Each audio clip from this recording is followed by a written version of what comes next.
வணக்கம். சுப்பிரமணியம் யோகாமணி சேனலுக்கு உங்களை அன்புடன் வரவேற்கிறேன். இன்றைக்கி சமையல் குறிப்பில் நம்ம பார்க்க போகிறது வெஜிடபிள் குருமா எப்படி செய்கிறதுன்னு பார்க்கலாம் வாங்க. அனைவருக்கும் அன்பு வணக்கம். திருமதி சுப்பிரமணியம். இன்றைக்கி நம்ம சப்பாத்திக்கு வெஜிடபிள் குருமா செய்ய போகிறோம்.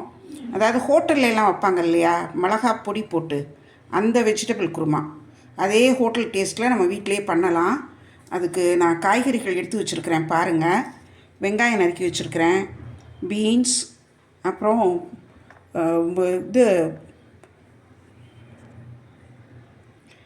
டர்னிப், கேரட், முள்ளங்கி, ஒரு சௌச்சோ நறுக்கி வச்சுருக்கிறேன். அப்புறம் பார்த்திங்கன்னா உருளைக்கிழங்கும் சக்கரவள்ளி கிழங்கும் நறுக்கி தண்ணியில் போட்டு வச்சுருக்கிறேன். எல்லாமே சின்ன சின்ன க்யூப்ஸாக நறுக்கியிருக்கிறேன். தக்காளி 1 கப் நறுக்கி வச்சுருக்கிறேன். குடமிளகாய் நறுக்கி வச்சுருக்கிறேன்.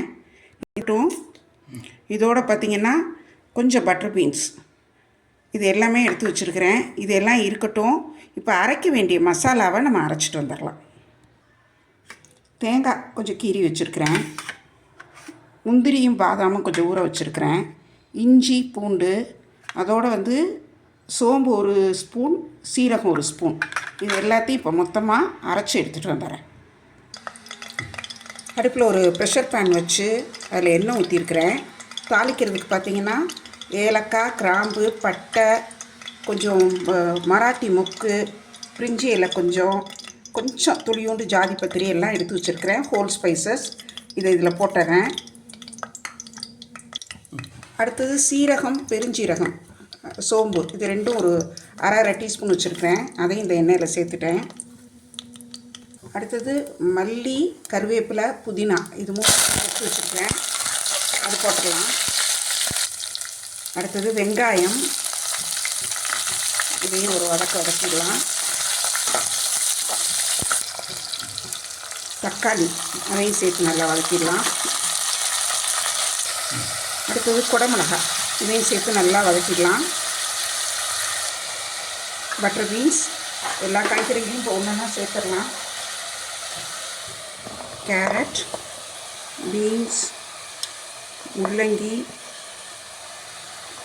டர்னிப், சௌச்சோ, இது எல்லாமே சேர்த்துறேன். அடுத்தது உருளைக்கிழங்கையும் சேர்த்துறேன். உருளைக்கிழங்கு, சக்கரவள்ளி கிழங்கு, இது எல்லாமே சின்ன சின்ன சதுரங்களாக பொடியாக தான் நறுக்கி வச்சுருக்கிறேன். முக்கியமாக இன்றைக்கி காலிஃப்ளவரும் பட்டாணியும் என்கிட்ட அவைலபிளாக இல்லாததுனால சேர்க்கலை. அது ரெண்டும் சேர்த்தோன்னா இன்னும் ரொம்ப ரொம்ப நல்லாயிருக்கும்.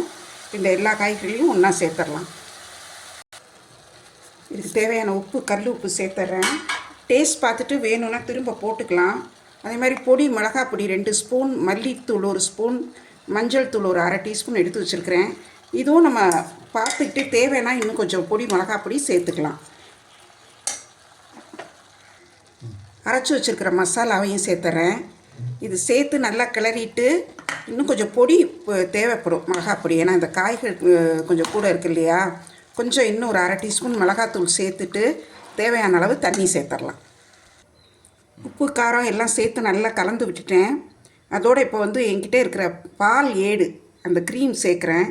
இதையும் சேர்த்து நல்லா கிளறி விட்டு மூடி வெயிட் போட்டுடலாம்.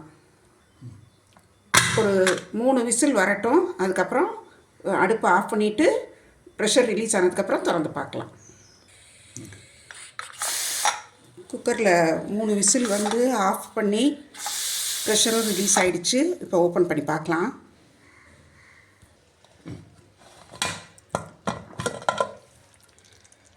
சூப்பராக வெந்துருச்சு. நல்லா கிண்டி விட்டு பரிமாறிட வேண்டியதான். நல்ல வாசனையாக இருக்குது. இதே மெத்தடில் பண்ணி பார்க்கலாம் நீங்கள். இன்றைக்கி நான் போட்டிருக்கிற காய்கறிகள் எல்லாம் சேர்ந்து ஒரு 5-6 பேருக்கு வரும். ஸோ நீங்கள் உங்களுக்கு தேவையான அளவு அதுக்கு தகுந்த மாதிரி ப்ரொப்போர்ஷனேட்டாக குறைச்சிக்கோங்க. எவ்வளோ வேணுமோ அது மாதிரி பார்த்துக்கோங்க. இப்போ எடுத்து பரிமாறிடுறேன். நல்லா நிறைய காய்கறிகள் சேர்த்து, நல்ல வாசனை பொருட்கள்லாம் சேர்த்து, தாளிதம்லாம் சேர்த்து டேஸ்டியான ஹெல்த்தியான ஒரு வெஜிடபிள் குருமா, ஹோட்டலெல்லாம் நம்ம சாப்பிட்ற மாதிரி அதே டேஸ்ட்டில் வீட்டிலேயே பண்ணியாச்சு. செய்து பாருங்கள், எப்படி இருந்துச்சுன்னு சொல்லுங்கள். இந்த வீடியோவை லைக் பண்ணுங்கள், ஷேர் பண்ணுங்கள். எங்கள் யோகாமணி சேனலுக்கு சப்ஸ்கிரைப் பண்ணுங்கள். நன்றி, வணக்கம்.